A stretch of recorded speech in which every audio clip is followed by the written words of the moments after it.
बिस्मिल्लाहिर्रहमानिर्रहीम। अस्सलाम वालेकुम नाज़रीन, मैं हूं आम शरिया और आप देख रहे हैं आरिफ हमीद भट्टी यूट्यूब चैनल। नाज़रीन, एक तरफ तो पीडीएम के बुलंद व बाला दावे कि वो वज़ीर आज़म तहरीक इंसाफ इमरान खान की हुकूमत ख़त्म कर देंगे, लेकिन हर गुजरे दिन के बाद आने वाले दिन में पीडीएम के इख्तलाफात शिद्दत अख्तियार करते जा रहे हैं।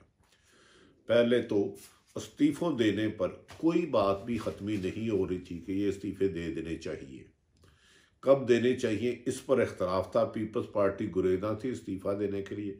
मौलाना फजलुर रहमान की कश्ती दरिया के भंवर में फंसी हुई थी, वो चाह रहे थे कि सारी पार्टियां रिज़ाइन दे दें, तब के नून लीग के भी इख्तलाफात थे। आज स्टीयरिंग कमेटी पीडीएम का इजलास था जिसमें ज़िमनी इलेक्शन पर और इख्तलाफात खुलकर सामने आ गए। मौलाना फजलुर रहमान ने पीपल्स पार्टी से सख्त नाला थे। पीपल्स पार्टी कहती हमने ज़िमनी इलेक्शन में इंतखाब में हिस्सा लेना है, हमारी सेनेट के फ़र्क पड़ जाएगा। इस मौके पर मौलाना फजलुर रहमान ने कहा कि आप लोगों ने पहले भी मुझे इस्तेमाल किया था, मैंने आपकी वजह से लॉन्ग मार्च किया, इतना खर्चा हुआ, लेकिन आप दोनों जमातें मुझे बीच चौराहे छोड़ कर चले गई। ना मेरा उधर धरने में इस्लामाबाद बिलावल भुट्टो ने साथ दिया और ना ही मुस्लिम लीग नून की क़यादत। सिर्फ टोकन मनी के लिए, फोटो सेशन के लिए आते तो चले जाते, जिस पर पीपल्स पार्टी ने कहा नहीं, हमने सियासत के रास्ते बंद गली में नहीं लेके जाने। इस पर मौलाना सख्त नाराज हुए और ये मुस्लिम लीग नून भी किसी हतमी नतीजे पर नहीं पहुंच पाई कि ज़िमनी इलेक्शन में हिस्सा लेने हैं कि नहीं लेने था। हम मरियम चाहती थी कि नवाज शरीफ के मुताबिक फौरी तौर पर रिजाइन दिए जाए, ज़िमनी इलेक्शन में इंटरेस्ट ना लिया जाए, लेकिन पीपल्स पार्टी बज़िद थी कि जो फैसला होगा पीडीएम के प्लेटफॉर्म पे होगा, कोई अकेली जमात ऑथोराइज नहीं है। जबकि ये भी कहा जा रहा है कि पीडीएम ने यह भी एतराज़ात किए हैं कि मुस्लिम लीग नून अपनी और अपने मियाँ नवाज शरीफ की बात करते हैं, पीडीएम के प्लेटफॉर्म पे पीडीएम की बात नहीं करते।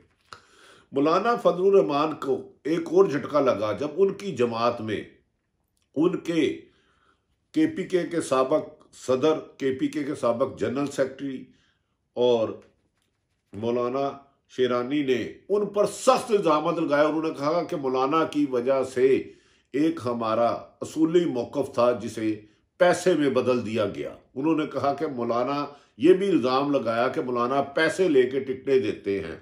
उन्होंने कहा कि मौलाना पर और पीडीएम की क़यादत पे खौफनाक से इल्ज़ामात हैं, जिसकी वजह से वो ना तो अपनी जमात जमीयत उलमा इस्लाम को मजबूत हो रहा है, खुद पे अपने बेटे को मुसल्लत कर लिया गया, जबकि एक नज़रियाती कारकुनों की जमीयत उलमा इस्लाम में आलम दीन की जगह नहीं रही। आज 3 बड़े झटके जो उनकी जमात से अलहदगी हुई, मौलाना उसके बाद थोड़े से घबराए हुए नजर आए। यही वजह थी कि वो पीडीएम के इजलास में नाराज हो गए और पीडीएम की पीपल्स पार्टी जो बेनज़ीर की 27 को बरसी आ रही है बेनज़ीर भुट्टो की, उन्होंने ये भी कह दिया कि मैं उस बरसी में शिरकत नहीं करूंगा। ये दरअसल उन्होंने पीडीएम के फैसलों से नाराज़गी का इजहार किया कि आप ये क्या ड्रामे कर रहे हैं कि सिर्फ और सिर्फ अपनी क़यादत को इस्तीफे भेज रहे हैं, जबकि असम्बली के स्पीकर को जाने पर होगा। क़यादत के जाने के मतलब तो यह है कि रद्दी का टुकड़ा है, कागज़ का एक टुकड़ा है, उसकी कानूनी अहमियत नहीं है। नाज़रीन, ऐसा लग रहा है कि 31 जनवरी जो इन्होंने इमरान खान साहब से रिज़ाइन मांगा है, ये किसी खुद नुक्ते पर नहीं पहुंचेंगे और पीडीएम खुद इंतशार का शिकार हुई। पीपल्स पार्टी नून लीग का अलग मौक़िफ़ था, शहबाज शरीफ और नवाज शरीफ और मरियम साहबा का अलग मौक़िफ़ था। अब जमीयत उलमा इस्लाम मौलाना फजलुर रहमान के खिलाफ बढ़ती हुई बगावत कहीं पार्टी को 3-4 हिस्सों में तकसीम तो नहीं कर देगी। अब आज कहा जाता है कि पीडीएम की दीगर क़यादतें, पीपल्स पार्टी और नून लीग ने मुशावरत की कि हमारा तो बेस बैंक ये था कि मौलाना फजलुर रहमान बड़ी तादाद में लाखों लोग लॉन्ग मार्च और धरने के लिए इस्लामाबाद लाएंगे। अगर उसकी जमात में उनके इतनी मुखालफत होने लग पड़ी, उनके करीबी तरीन लोग जो उनके साथ अहम ओहदों पे रहे हैं, जिनकी स्ट्रीट पावर है, जिनके पीछे हजारों लोग हैं, अगर वो उनका साथ छोड़ गए तो हमारा लॉन्ग मार्च फ्लॉप ना हो जाए। इसलिए कोई दरमियानी रास्ता तलाश किया जाए। ताहम बज़ाहिर उन्होंने एक स्ट्रेटेजी ये बनाई कि मीडिया पर वो यही प्रेशर दबाव रखेंगे कि हम धरना देने आ रहे हैं और इस्तीफा इमरान खान का लेके जाएंगे। ताहम वो इस बात सोचने पर मजबूर हो गई है। पीपल्स पार्टी खसूसन आसिफ अली जरदारी ने अपने करीबी साथियों को आज कहा है कि आपने इमरान खान को टारगेट करना है, अदारों को नहीं, क्योंकि मुझे सेनेट में मजीद अपनी सीटें बढ़ती हुई नजर आ रही हैं, जिस सिलसिले में वो कहा जाता है कि आसिफ अली जरदारी ने बलूचिस्तान में भी कुछ काम किया है। नाज़रीन, क्या देखना ये है कि जो वज़ीर आज़म इमरान खान का इस्तीफ़ा लेने चले थे, कहीं PDM उधर लॉन्ग मार्च और धरना देने की बजाय देने से पहले आपस में इख्तलाफात का तो नहीं शिकार हो जाते।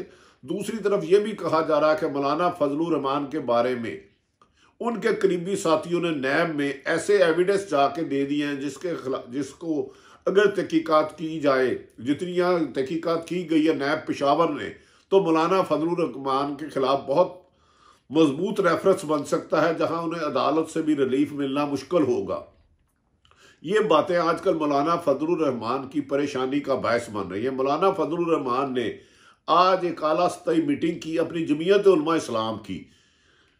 उस पर उनके करीबी साथियों ने कहा कि सर, आप सारा फोकस PDM पे कर रहे हैं और इमरान खान की हुकूमत ख़त्म पे कर रहे हैं। हमारी इतलात है कि बाज़ जमीयत उलमा इस्लाम के और अहदेदार भी हमें छोड़कर जा रहे हैं। वो कह रहे हैं कि एक मजहबी जमात थी, एक नजरियाती जमात थी, दीन की फलाह बहबूद के लिए बनाई गई थी, इसको सियासी मकासद के लिए इस्तेमाल करके दीन के लोग भी, दीन से कुर्बत रखने वाले लोग भी फासला कर रहे हैं। जिस पर मौलाना फजलुर रहमान ने 3 रुकनी लोगों की कमेटी बनाई कि वो जो खदशा है, जो आइंदा आने वाले दिनों में जमीयत उलमा इस्लाम को मौलाना फजलुर रहमान की सियासत में मजहब को घसीटने की पॉलिसी के खिलाफ है, उनके साथ रजामंदी की जाए और उन्होंने कहा जाए कि मौलाना साहब अपने फैसले पर सोचने के लिए तैयार हैं। अगर मौलाना फजलुर रहमान PDM से ज़्यादा फासला करते हैं और मदरसे के तालिबे इल्मों को इस्तेमाल नहीं करते, या उनकी जमात के अंदर से ही जो मजहबी रुझानात आलम दीन हैं वो उन्हें सियासत को, मजहब को अलग रखने की कोशिश करते हैं, तो यकीनन आने वाले दिनों में PDM को अपने लॉन्ग मार्च में सख्त मुश्किलात का सामना करना होगा और उसको नाकाम करना उनके लिए बहुत ज़्यादा मुश्किलात का बायस बनेगा। अगर मौलाना फजलुर रहमान बहुत बड़ी तादाद लाने की पोजीशन में ना रहे जब लॉन्ग मार्च का ऐलान होता है, तो यकीनन PDM की जो अपोजिशन का इत्तेहाद है वो मेरा ख्याल है लॉन्ग मार्च से भी ग्रेज करेगी और कोई दरमियानी रास्ता आसिफ अली जरदारी के लिए निकलवाने की कोशिश करेगी। दूसरी तरफ वज़ीर आज़म पाकिस्तान इमरान खान साहब ने कहा है कि वो नेशनल डायलॉग के लिए तैयार है, पाकिस्तान की बेहतरी के लिए, ताहम किसी भी कीमत पर, कोई बैरूनी हो या अंदरूनी दबाव हो, वो किसी जमात को NRO नहीं देंगे। आज उन्होंने अपने करीबी हलकों में ये भी गुफ्तगू करते हुए पाए गए वज़ीर आज़म इमरान खान साहब कि अगर उनकी जमात के खिलाफ भी कोई बड़ा स्कैंडल आया तो उनके जानने वाला हुआ तो वो उसके खिलाफ भी कार्रवाई करेंगे। उन्होंने अपने आज वुज़रा और मशीरों और करीबी साथियों को कहा कि मैं करप्शन के स्कैंडल बर्दाश्त नहीं करूंगा, मेरे साथियों पे भी आया।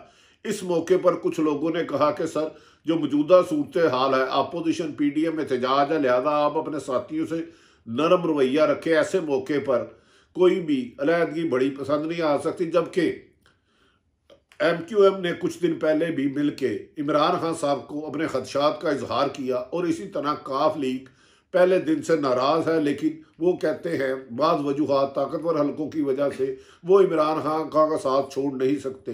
तब उन्हें इमरान खान से बहुत ज़्यादा शिकायत है कि मोनोसलाई को वादे के बावजूद वजारत नहीं दी गई और MQM उन्हें लापता अफराद की कह रहे हैं कि उनको तलाश किया जाए, जबकि वो कह रहे हैं कि वो शायद इमरान खान साहब के इख्तियार में नहीं। लापता अफराद कहाँ हैं, किधर हैं, उनके बारे में कोई हतमी बात कहना मुश्किल है। नाज़रीन, मुझे लग रहा है कि आने वाले दिनों में PDM की 11 जमातें मिलकर अपने इत्तेहाद को कायम करने के लिए इन्हें अपनी जमातों में अपनी राह हमवार करना होगी। अपने जो साथी इनके साथ हैं, जो मुस्लिम लीग के MPM ने उनको शाही हुक्म दे कि सीधे फौरी तौर पर इस्तीफे भेजें, इसकी बजाय अपनी सेंट्रल एग्जीक्यूटिव कमेटी को बुला के अगर उन्होंने सबको इत्मीनान में ना लिया तो मुस्लिम लीग नून से भी बागी ग्रुप निकल जा सकता है। और पीपल्स पार्टी में काफ़ी हद तक आसफ अली जरदारी की गिरफ्त है, क्योंकि उनका ज़्यादा वोट बैंक सिंध में है और सिंध में उनके खिलाफ इतनी मुखालफत नहीं हो सकती। ताहम खुद आसफ अली जरदारी इस्तीफों की सियासत से अपने आप को दूर रखे हुए हैं और बिलावल को तरीके से कह रहे हैं। नाज़रीन, देखना यह है कि आने वाले दिनों में क्या पीडीएम मुत्तहिद रह सकती है कि मौलाना फजलुर रहमान पर नैब का शिकंजा कसा जा सकता है। क्या उनके करीबी 3 लोगों ने जो नैब को बयान दिए हैं उसमें मौलाना फजलुर रहमान के बारे में जो इंकशाफात की हैं उसकी तहकीकात के बाद क्या नैब पेशावर उनसे इतलात के मुताबिक चेयरमैन नैब से उनकी इंक्वायरी को इन्वेस्टिगेशन बदलने की दरख्वास्त कर चुकी है। आने वाले दिनों में अपोजिशन का बहुत ज़्यादा इम्तहान है। ताहम बढ़ती हुई महंगाई, बेरोज़गारी, लाकानूनीयत हुकूमत के लिए चैलेंज बना हुआ है। इमरान खान साहब को जब तक वो बढ़ती हुई महंगाई पर काबू नहीं पाते, बेरोज़गारी पर काबू नहीं पाते, ब्लैकमेलिंग पर काबू नहीं पाते, करप्शन को मिनिमाइज नहीं करते और अकाउंटेबिलिटी क्रॉस दी बोर्ड नहीं करते, तो उनके लिए उनकी हुकूमत के कुछ नादान लोगों की कारकर्दगी एक सवालिया निशान बन जाएगी और ताकतवर हलके भी ये सोचने पर मजबूर हो जाएंगे कि अवाम की ये इस किस्म की हालत को अवाम को नहीं छोड़ा जा सकता। कहीं ऐसे हालात ना आ जाए कि आने वाले दिनों में सैलरियों देने के पैसे ना हो। यकीनन वज़ीर आज़म को इस सूरत हाल का तदारक होगा और वो इसको मद्देनज़र रखते हुए आइंदा फैसला करेंगे। नाज़रीन, आरिफ हमीद भट्टी का यूट्यूब चैनल अगर मुनासिब समझे तो सब्सक्राइब करें, बेल आइकॉन दबा दें, क्योंकि जैसे ही नई वीडियो आए आपके पास आ जाए। अपने इर्द गिर्द रहने वालों की खुशियों का ख्याल रखें, किसी की तकलीफ का बायस ना बने। पाकिस्तान जिंदाबाद।